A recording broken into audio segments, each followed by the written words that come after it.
Bienvenidas y bienvenidos a este recorrido sobre la seguridad eléctrica y elementos de protección personal, EPPS. ¡Comencemos!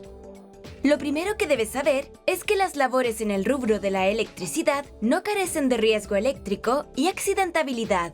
Esto se debe principalmente a que se trabaja con energía, circuitos energizados, instalaciones y/o circuitos defectuosos, donde las maniobras indebidas, descuidos y/o eventualmente situaciones que no son controlables a escala humana representan grandes riesgos. Así, el riesgo eléctrico se define como la posibilidad de contacto del cuerpo humano con la corriente eléctrica, lo que puede resultar en un peligro para la integridad de las personas. Para evitar dicho contacto directo con partes energizadas, con energía, se toman acciones y se utiliza equipamiento y vestuario adecuado para la labor. Así, los elementos de protección personal, EPP, corresponden a cualquier equipo, aparato o dispositivo especialmente diseñado y fabricado para resguardar al cuerpo de cualquier daño provocado por accidentes del trabajo o enfermedades profesionales. Por lo anterior, a continuación, identificaremos las causas de riesgo eléctrico y los EPPs necesarios para minimizar dichos riesgos. Uno de los principales peligros de la electricidad consiste en que no es detectada a la vista, al gusto ni al oído, así como tampoco tiene olor, mientras que al tacto puede ser mortal si no está debidamente aislado, pues el cuerpo humano actúa como circuito entre dos puntos a diferente potencial. ¿Sabías que la magnitud de un accidente va a depender de diferentes factores?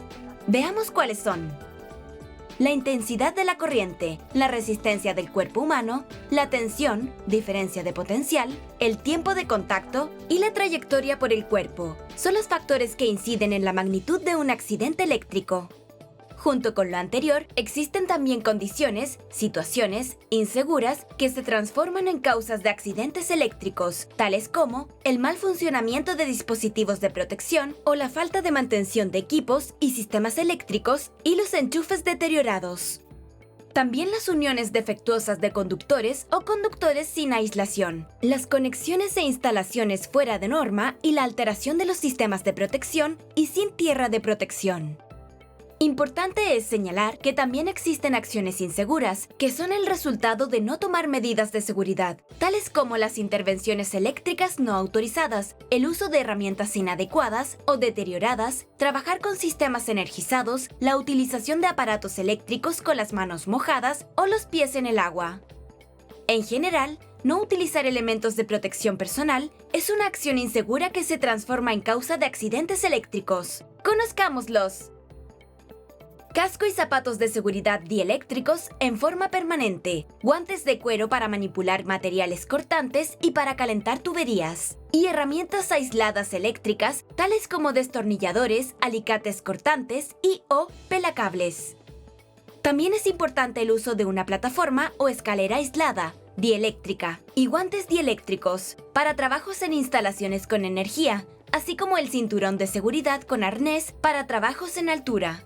Si bien la importancia del uso de los equipos de protección personal es indiscutible, debemos cuidar que estos no generen una falsa sensación de seguridad. Por lo mismo, necesitan un recambio periódico, revisión y/o mantenimiento. Por último, siempre se debe tener una actitud responsable frente al trabajo con energía eléctrica e idealmente trabajar con circuitos o equipos desenergizados y adoptar todas las medidas de seguridad para el trabajo, considerando los EPPs necesarios. Si tienes dudas, recuerda que puedes revisar esta cápsula las veces que quieras. ¡Nos vemos!